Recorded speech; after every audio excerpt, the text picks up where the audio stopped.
if you are actively waiting for somebody in your life to change, you might as well wait for the rest of your life. Like I would plan on just booking out the rest of your calendar, not for the year, not for the decade, but for the rest of your natural born life. So whatever age you are now, calculate out to 120 because that's about the maximum I believe for humans right now. So calculate out to 120, and that's the amount of time that you're probably going to wait for this individual in your life to change. That's just the God honest truth. Now, I'm not saying that people are incapable of changing. Absolutely not. As a matter of fact, I am a representative of anybody can change, right? I was a dope boy. I was a dope head. I was running around. I was a knucklehead, all kinds of heads that you don't want to be, right? Everything besides the head of state, big headed, whatever you want to call me, right? However, I also understand that if the people who were around me at that time waited for me to change, if that was their life's mission, right? To pour so much into me that I finally understood and could see the light. If that's what they were doing, they would have waited almost a decade in doing so. And to be honest with you, when I changed, it was maybe partially to do with something that they may have said back in the day, but it had very little, if anything, to do with them people.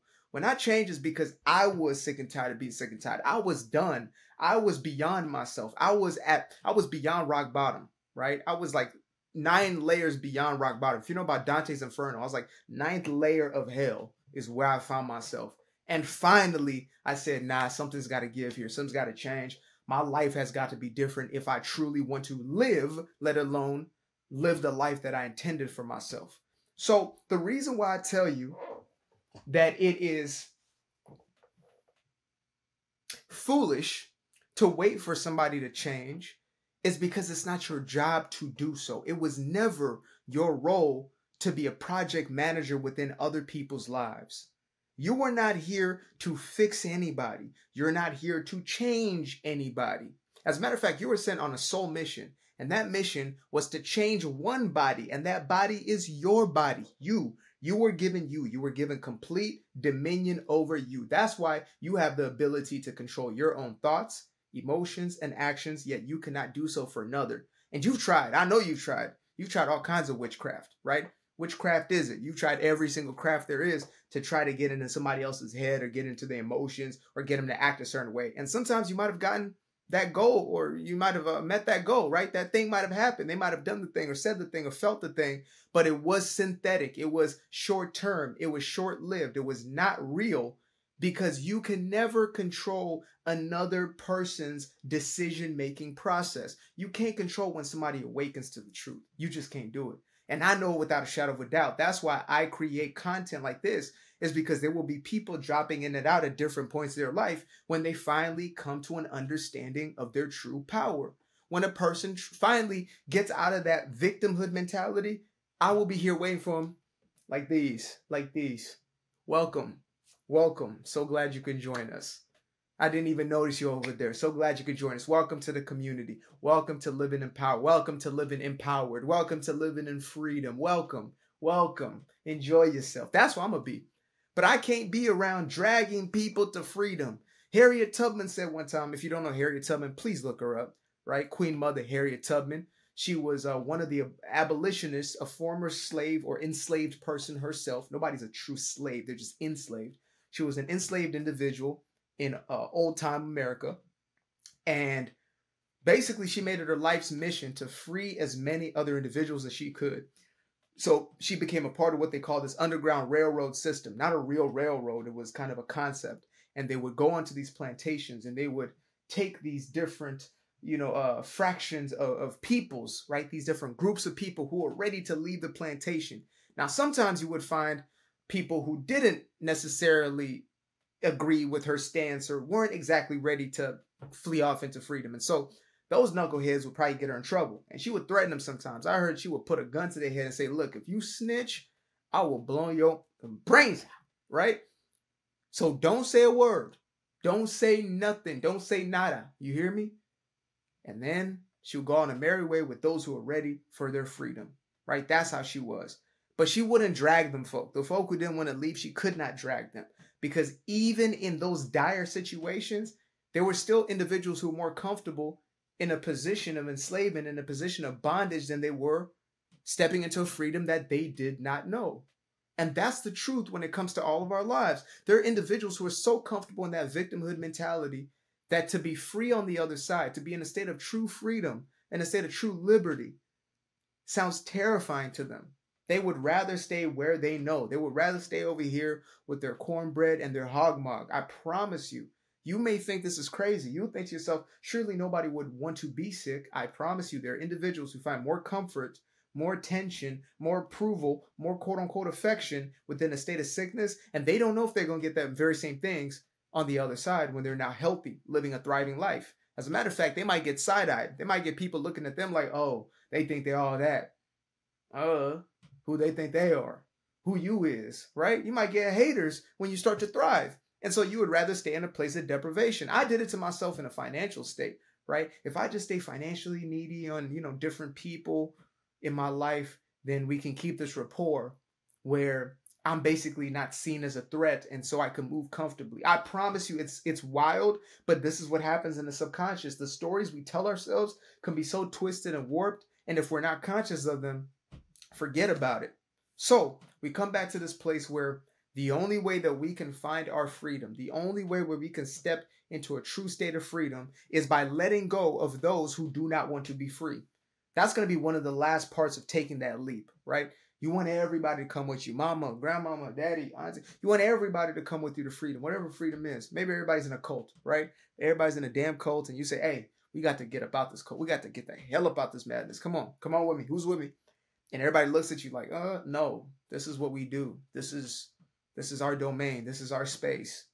This is our people. How could you betray? You're betraying our people, right? You're betraying our way of life. And once you figure that out, like if I was to figure that out immediately, let's say I was literally leaving a cult and I told all my people I'm about to leave, like, here's a mission. And I realized that they were so comfortable in that life that they knew of misery, that they were afraid to step into the promise of freedom. Knowing what I know now, I would walk by myself. I would leave by myself because that's how good freedom tastes. We think those people were going to be an edification to our experience where we're going. We think that mama, daddy, sorry, whoever it may be, they may be the closest to you. Your husband, wife, boyfriend, girlfriend, whoever. You might think that I need them in order to have my peace, my joy, my love on the other side. But in truth, you'll realize that you didn't need a damn body. It was always within yourself. Freedom is experienced at an individual level. Even if y'all all left, you would still be having your own experience of freedom, right? And one person might be thinking to themselves, man, I wish I just stayed in that comfort. And they may run back to that comfort, right? They may look back like Saul's or Lot's wife and turn into a pillar of salt or something like that. They may just be reminiscing on the past to the point that they become salty. That's a bar. If you caught that, you caught that. If you didn't, rewind that part right there and then get back to me. But back to the point at hand, we really have to internalize the reality that it is not our job to work on people throughout our lives. And I have had the opportunity of working with many incredible people that I've come to love. But something that I've seen, especially my older clients, my older coaching consulting clients, etc., is there is this pattern of holding on to people and trying to fix them and waiting on them to be fixed, right? So some of them come to me, let's say, post-divorce, Muslim post-divorce, and they're looking for healing. And the conversation I have with them is, well, what's the relationship dynamic now, etc. And I realize a lot of the same patterns are there. And the patterns are, if I could just get this person to realize who they are, if I could just fix this person, as opposed to going to somebody who is whole, let me just go find a half and fulfill them. And that really comes from a state of ego. It comes from a state of fear. It comes from a state of, I have to be in control of the situation, right? That's where it comes from. There are multiple reasons we do it, but at the basis of all of that, the foundation is really a fear. Whether it's a fear of I'm not good enough for somebody who is whole within themselves, or if it's a fear of, if this person doesn't need me, then won't they leave me? And we really have to start addressing these things. We got to be honest about them. And then we got to allow ourselves to renew our minds daily, right? In the same way you probably shower daily, hopefully brush your teeth daily, eat daily. We have to start renewing our minds daily, doing that inner work daily. And we become that person we were born to be. We magnify ourselves only when we start to go within. It's the only way. There's only one door, and that door is within. I've looked everywhere else for doors. Trust me, I looked for keys. I had janitor keys looking for doors. None of them worked until I unlocked this one. So, as we wrap up, I want to shamelessly or guilt-free plug my first published book, Doing Me Guilt-Free, Breaking Free from People-Pleasing and Unleashing Your Personal Power.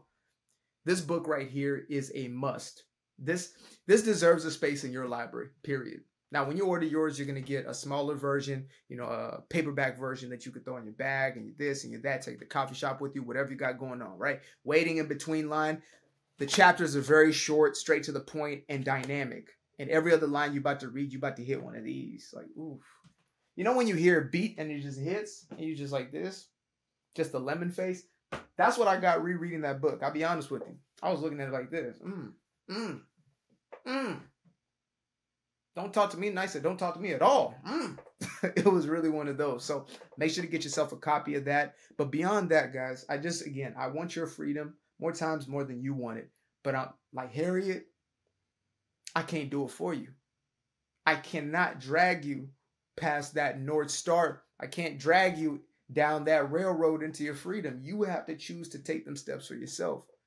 I'm here as a messenger. I'm here to let you know that it exists. There is beauty on the other side, but you have to choose it for you, period.